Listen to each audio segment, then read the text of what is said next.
The new gay family series starring Lucille Ball with Richard Denning is Liz and George Cooper. Two people who live together and like it.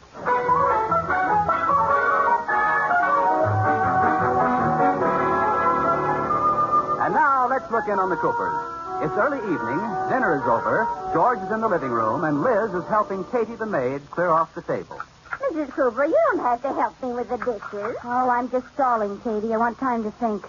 George is waiting for me in the living room, and he has that I'm going to lecture Liz expression on his face. I'm afraid he wants to ask me about the right front fender on the car. Well, what do you think he wants to know about it? He probably wants to know where it is. Oh, dear. Well, might as well go in and face the music. Yes, George? Sit down, Liz. I want to talk to you. I'm sorry about it, George. I couldn't help it. The fender's at the garage being fixed. What fender? Oh, me and my big mouth. Okay, let's have it. What is it this time? It wasn't my fault, George. You should have seen that place. Cars whizzing past, reckless driving, screeching brakes. I'll never put the car in a parking lot again. Okay, you're excused. Well, what did you want to talk to me about, George? Did I do something else? No, dear, it's about my insurance. Oh. You see, I've taken out some more, and I want to explain it to you. George, insurance is such a waste of money. Look at our fire insurance. We've been paying for it for 10 years and haven't used it once. I'm talking about my life insurance. I've doubled my insurance, and you'll get $10,000 when I die. George, what a horrible thought. I won't take it. Now, honey. I don't even want to talk about it. Honey, these are things you have to discuss. After all, I want you well provided for if I should die first. Oh, there you go again. Liz, let's face it, I'm not going to live forever. Well, for my sake, the least you could do is try. All right, I'll try. But in case I don't make it, if by any chance I go first. Why do you keep saying that? Don't you feel well? Oh, Liz, I'm simply speaking in generalities. I might go first, you might go first. We have to be prepared. It's the sensible thing to do. Why do you say I might go first? I didn't say that. Yes, you did, and you sort of smiled when you said it. What are you trying to tell me, George? Oh, Liz, how dramatic can you get? Now, what are you crying about? After I'm gone, I suppose you'll marry again? Oh, I will not. You won't? No, I learned my lesson the first time. Honey, I was only teasing. Now, please be practical, and let me tell you about this insurance. All right. You see, I took out $10,000, double indemnity. Double in what it is? Indemnity. That means if I go normally, you get $10,000. If I go in an accident, you get twice as much, see? Well, I'm going to miss you. But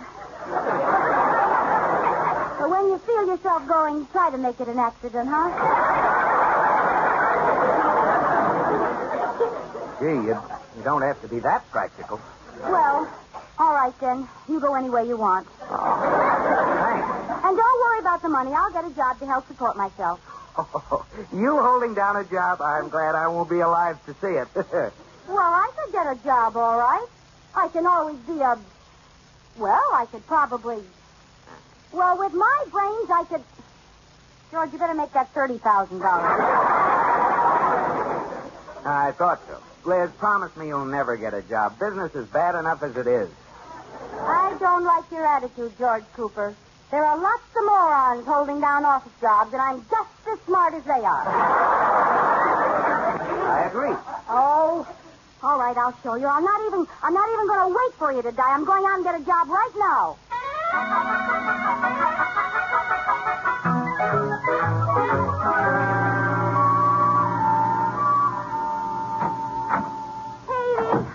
Katie, run a nice warm bath for me, will you?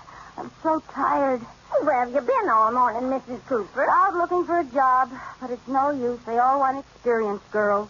What are you going to do? I'm going to go to business school and learn to type and take shorthand. Hand me that phone. I'm going to call them right now. Oh, here. I hope you can get the line. Oh, don't tell me that Brooklyn blabbermouth is hogging the party line again. All morning. Oh, dear. Well, we'll see. And wait till I tell you what happens then.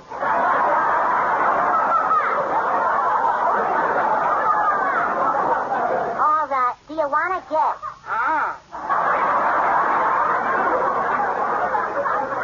There she blows. Pardon me. I have an important call to make. Are you ever going to get off the line?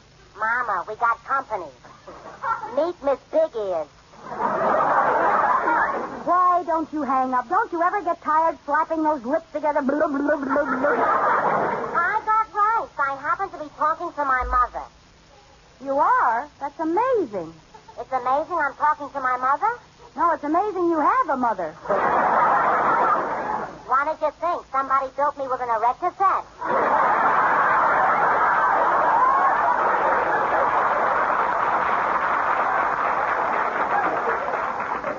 No, I thought you came in a box of Cracker Jacks.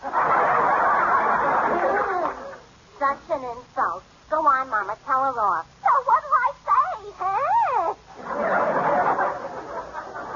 How do you like that? Yeah, it comes in 2 sizes. Look, let me make one important call, and then you can blab as long as you like. I got important business, too, hey. Mama's radio broke, and she missed 3 episodes of the soap opera. So what? So Ruthie's giving me a delayed broadcast at this more convenient time. Do you have to use the telephone? What do you expect me to use? A 2-way wrist radio, huh? Oh. So, Mama, you remember how kindly Dr. Stevenson had to operate on little Jimmy, who was run over by a truck when he tried to save the life of blind Mr. Potts, who was on his way to get the doctor for Grandma Smith, who broke her leg when she fell downstairs trying to help Mary Lou, who caught her hand in the ringer. Oh, yeah. Which show was that? Life can be beautiful. Yeah, that's right. Now, in John's other wife, Audrey was mad at Roy. Oh, he makes me so mad. Well, what are you going to do? I'll go down to the Secretarial School and enroll in person. If I wait for her to get off the phone, I won't need a job. I'll be collecting Social Security.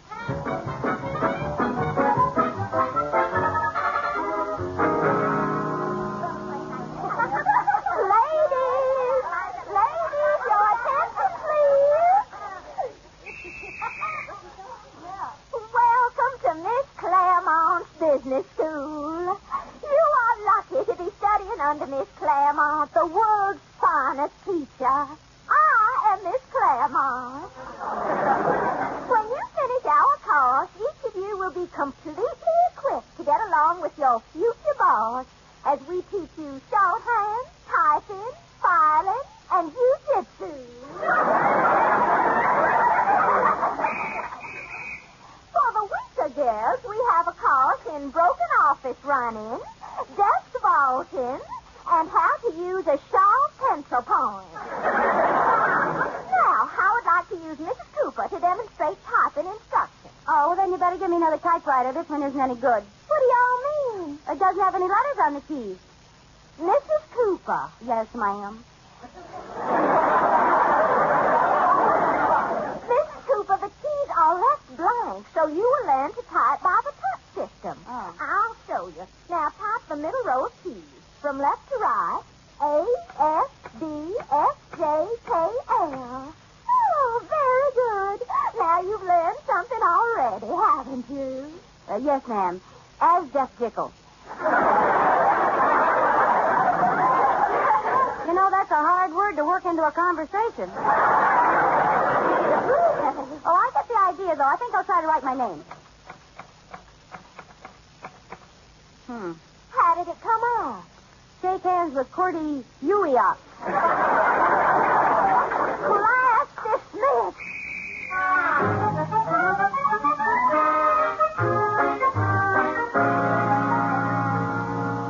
All right, Mrs. Cooper. You have been studying shorthand for 3 weeks.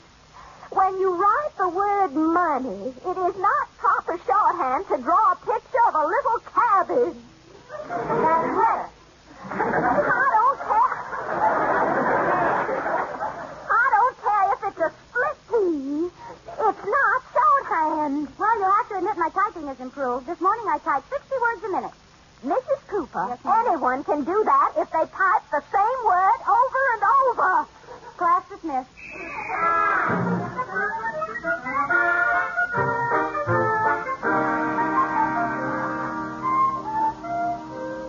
George, what's the matter? You haven't spoken to me since dinner.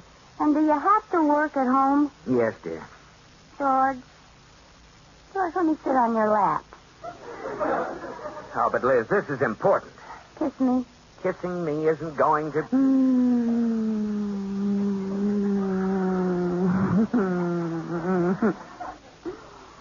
Now, is work more important than that? What work? That's better. George, why don't you let me help you with your work? I'm doing fine in Secretarial School. I'm even writing my shopping list in shorthand. That can only lead to ptomaine. Here's my notebook right here.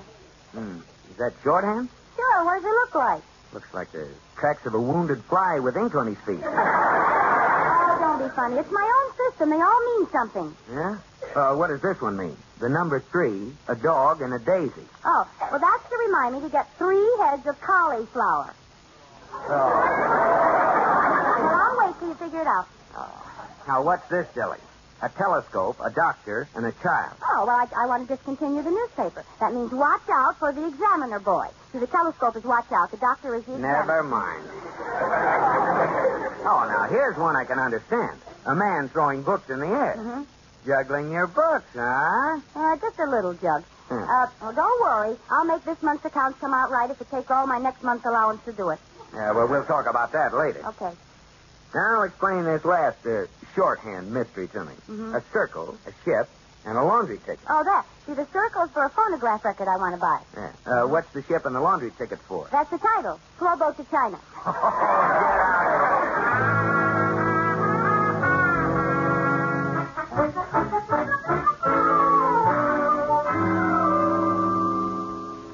Are you still working, George? It's almost 11 o'clock. Oh, yes, dear. Is something wrong? Well, not really. The bank examiner's in town, and there's been sort of a mix-up in our books. Oh.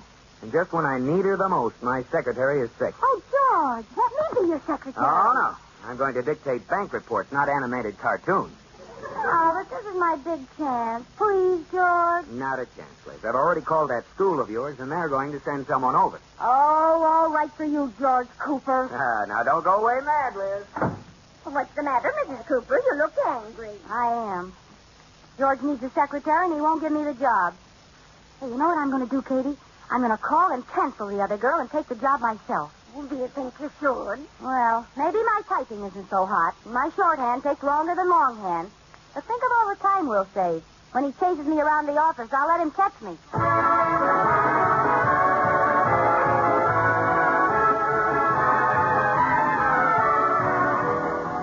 George is in for a big surprise because he hired a substitute secretary and doesn't know that Liz is planning to substitute for the substitute. Right now, she's in the living room. Wait a minute, is that Liz? It is, and she's wearing a black wig and horn-rimmed spectacles. Katie, come in a minute, please. I'm coming, Mrs. Cooper. What do you... Oh, pardon me, madam. Oh, Mrs. Cooper, it's you. Pretty good disguise, huh? Do you think I can fool George with this wig? Yes, if you take the price tag off. Have you canceled the other secretary yet? Oh, good heavens, no. I'll call right now. And then Uncle Joe took his wife's face to pay for an operation on Aunt Flossie's eyes. And so we conclude another episode of Just Plain Blabbermouth. Don't look now, Mama. Nosy Rosie's back again. That does it. Every time I pick up this phone, you're on it with those awful soap operas. I'm going to have my phone changed. Go ahead. Well, after they catch Uncle Joe, their son, the radio actor, comes in and wants to borrow $10 until television blows over. Well, this infuriates Stephen. How do you like that? A filibuster. Filibuster? Yes, I've had my fill, and I'd like to bust her right in the nose. Well, I'll have to call that school from the drugstore. Goodbye, Katie. Oh, dear, I'm so excited. Do you really think this broccoli will fool George? Oh, the wig will fool him all right, but he might recognize your underwear. You forgot to put your dress on. Yes!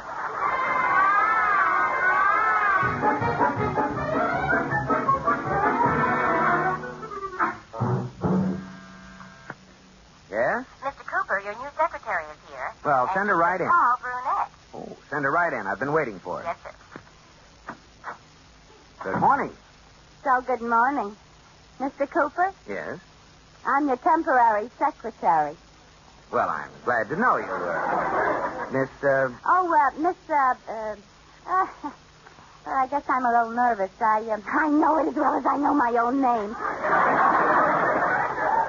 Oh, well, how about sitting down? No, that sounds too much like an Indian. How about Jane Smith? Yeah, Jane Smith. Well, Miss Smith, Miss Claremont promised to send me her prize pupil, so you must be pretty expert at shorthand and typing. Well, Miss Claremont herself will say she's never seen shorthand like mine. Good. How fast can you take dictation? 500 words a minute. 500? Oh, that's impossible. Well, not the way I do it. I use both hands. Oh, it's a trick. I'm amphibious. We've got a lot of work to do, Miss Smith. We'd better get started. Yes, sir. But what's your hurry? I think I'm going to like you. You think maybe you're going to like me, hey? Well, Miss Smith. Oh, don't be so formal, Blondie. Wouldn't you maybe like me to maybe sit on your lap, maybe? Miss Smith, we have work to do. You can sit on my lap later. What?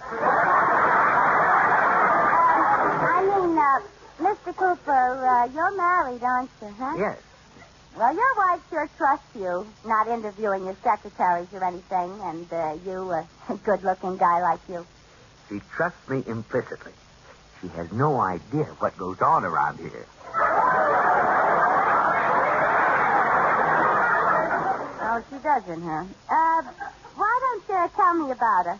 I can just imagine what she looks like. You can? Yeah. Yeah, I imagine a handsome guy like you would have a wife who was tall and a gorgeous face and a positively exquisite figure. Boy, have you got an imagination? Well, if I'm not too nosy, what does she look like? Well, she's, I don't know. What can you say about a woman who's middle-aged and dumpy? I'm afraid I can't use you, Liz. Oh, you knew it all. Well, I caught on pretty quick. Now, run along. My secretary's due.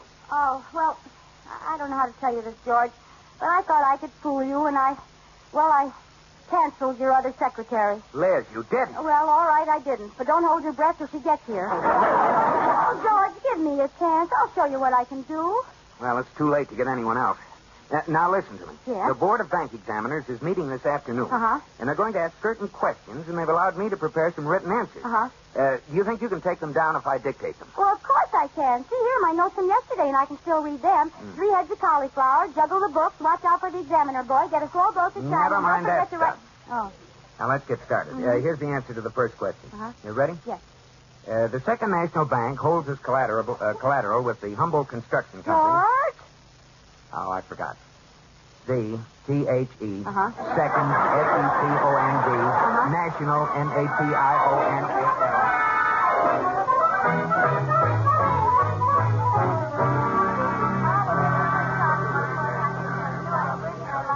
Now, Liz, you sit here while the meeting with the bank examiner is going on. And remember, you're my secretary, Miss Smith. Yes, George. Mr. Cooper. All right now. Mr. Cooper, we're ready for you. As you know, things look rather bad at your bank. I hope you have some good answers to the questions we have for you. Oh, don't worry, Mr. Allen. Hand me those answers you typed, Miss Smith. Here you are, sir. And now the first question. In the transaction with the Humboldt Construction Company, what do you hold as collateral for this $10 million loan? I have it right here. Huh? What's wrong? Look at this typing. A whole page of jumbled letters. Not a single word makes sense. Well, let me see. Oh, dear, that happens in school all the time. You see, I was using the touch system, and all my fingers were one key too far to the right. Oh, great. Well, here, let me fix it. I'll type it again with my fingers one key too far to the left. No. But, George, that'll make it come out even. Oh. Come, Cooper. What's this story? Here, George, read it from my shorthand note. You're the only one who can read that stuff. Mr. Allen, if you don't mind, my secretary, Miss Smith, will answer the questions from her notebook. Well, this is highly irregular, but go ahead. Thank you. Well, Miss Smith, what does the bank hold as collateral for this $10 million loan? The quick brown, now is the time. Oh, dear. My notes are all mixed up. Oh, Liz.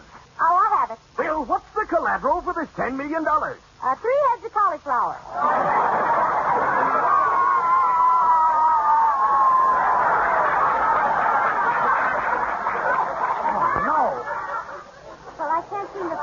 answer to that question. Could you go to the next question, please? Yeah, very well. When the amount of collateral is not commensurate with the size of the loan and you discover this condition, what is your procedure? Juggle the book.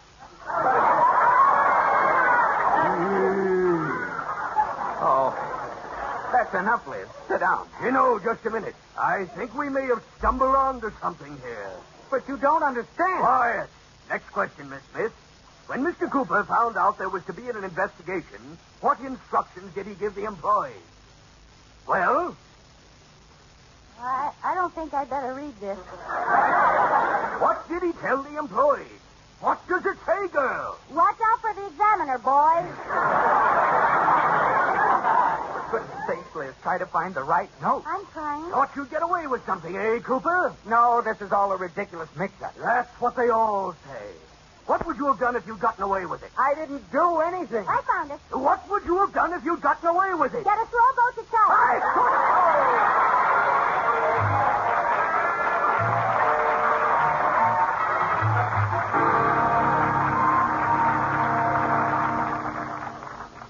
Eat some dinner, George. Are you still mad at me? No, I've learned to expect things like this. It only took me 6 hours to prove to Mr. Allen that you were responsible for the whole thing. I'm sorry. And I don't want to work anymore, George. I'll manage to live on your insurance money somehow. No, thanks. And I'll call up the Secretarial School right now and quit. Now, that should break their hearts. And the doctor said, Ma Perkins, you'll never walk again. Oh, you. The phone company told me they changed this party line. They did, hey. I'm talking to your new party line now. You are? Well, who is it? Me, Dickie is. Some coincidence, huh? What's the matter? Liz, speak to me. Say something.